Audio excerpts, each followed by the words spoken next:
Good afternoon and welcome to the Free the Choice podcast right here in Clarkston, Washington. My name is Nathan Betts. Today is July 1st, 2015, and what a great day to be alive, folks. 2136 passed the House and the Senate. Governor Inslee signed it into law. We've got true blue textbook definition tyranny right here in Clarkston.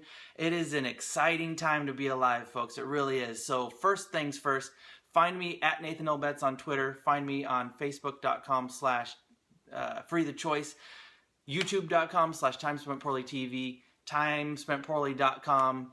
Instagram is Canna for Life Pot Shop. I'm all over the place, folks. Find me. Share the things I have to say. I'd appreciate all the support you guys have been giving me. It's been spectacular. I've been overwhelmed with such positivity. It's been so great. So first things first, city council meeting is July 13th. July 13th at City Hall is the next time you will hopefully, it kind of depends. You might get your voice stomped on by the mayor or a city council person, but July 13th is the next chance for you to go see some city proceedings. I have no idea what they'll allow us to even do anymore after the complete crap show that was the last council meeting. We'll have to see, but we have to change our tune.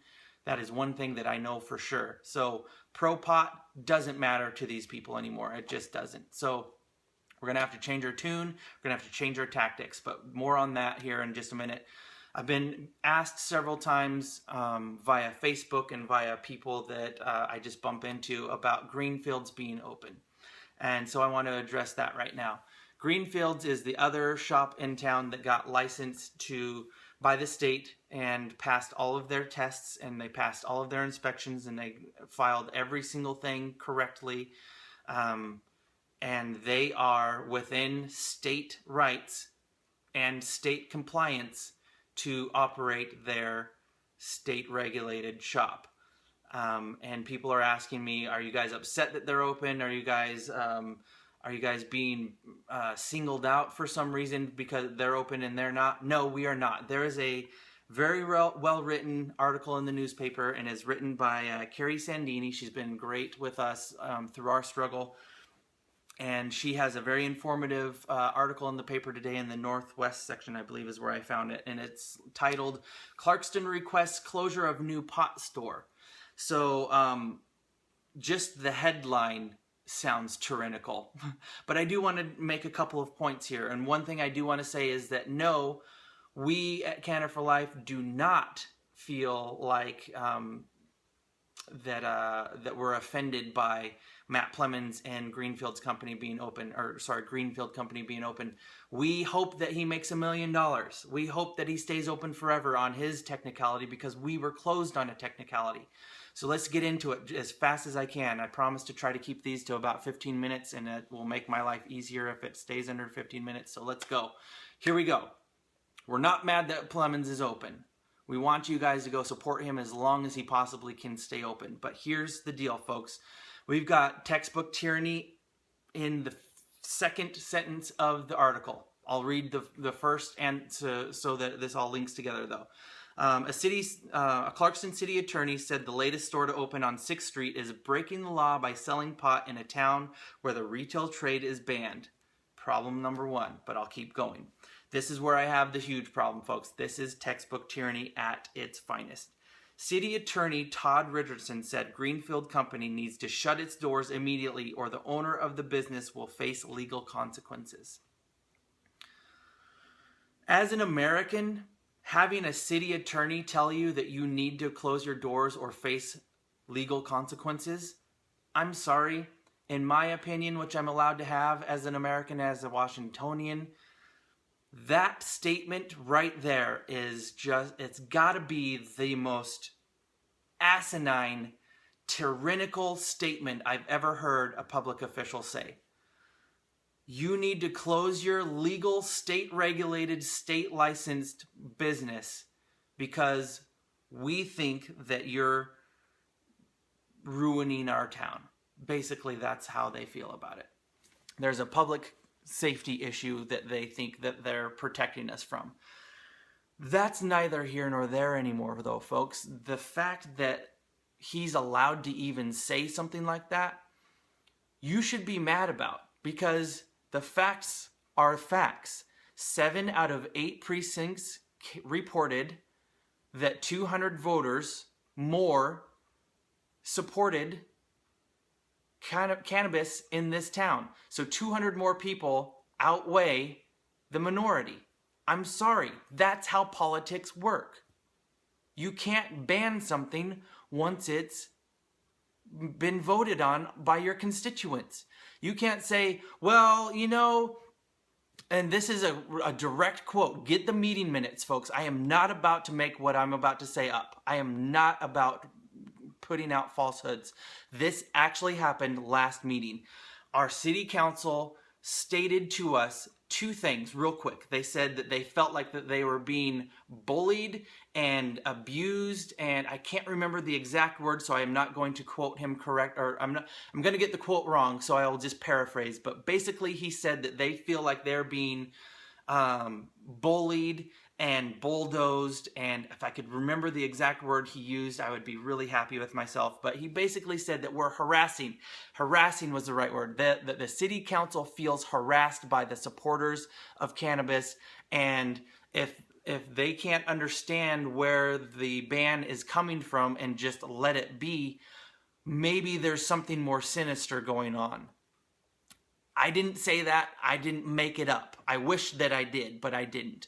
The second thing, and the more egregious statement by the same city council member, he said, you know, sometimes voters get it wrong, because in the South, they actually voted slavery in, and look where that got them. It took 150 years to get rid of it again. Well, sir, that's historically, unequivocally wrong.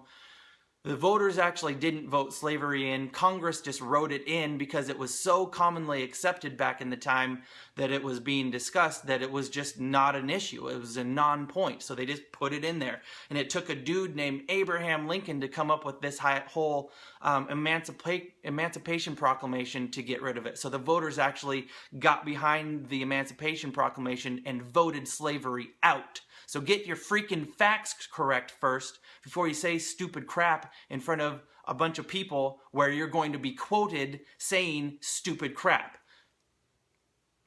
Maybe you ought to open a freaking history book and get your facts straight. We didn't vote for slavery. We voted slavery out with Mr. Lincoln. So that's what we're facing, though, folks. They're going to take any possible argument and just spew it out there like diarrhea, because they have no facts, they have no morals, and they have no freaking intestinal fortitude. That's what it boils down to. They are so staunchly against what they think is right in their book, but it's not right because you're not being an impartial citizen now. You're not being an impartial officer of your station. You are not being a responsible oath upholding officer of your position. You are abusing that power. You are using your morals to impose onto my morals, which means that what I've decided for my family, which has been the best job opportunity I've ever come across in my entire life, I've got city council members telling me that their morals are better than mine, and it's just a matter of public safety that I don't go to the best job I've ever had and the best job opportunity that this household has ever seen. I'm sorry, you can't do that. You can't use your position of power to tell me what I can and cannot do, where I can and cannot work, what I can and cannot do with my recreational time. You can't do any of that. All you do is collect funds and allocate them. That is your job duty. As a city council person, you collect funds and allocate them. You collect funds and allocate them. I'm getting upset because it's so freaking upsetting to me that this is possible in 2015 in the United States of America. We're getting crap forced down our throats from our city and local and nationwide government ad nauseum. It's happening over and over again. We're getting crap punched down our throats for no reason. People take some sort of moral high ground and decide that that's the tack that they want to take. Well, I'm sorry, you can't take a moral high ground when you're so staunchly against alcohol and then allow a $10,000 tax bill to promote wine tourism in a place that doesn't have a winery where there's freaking ability to have wine tourism. We don't have a winery that allows people to come in and do the whole thing that normal wineries do. We have a freaking wine storage bin is what we have over there. We're going to promote $10,000 worth of wine tourism when the leader of the pack is staunchly against alcohol?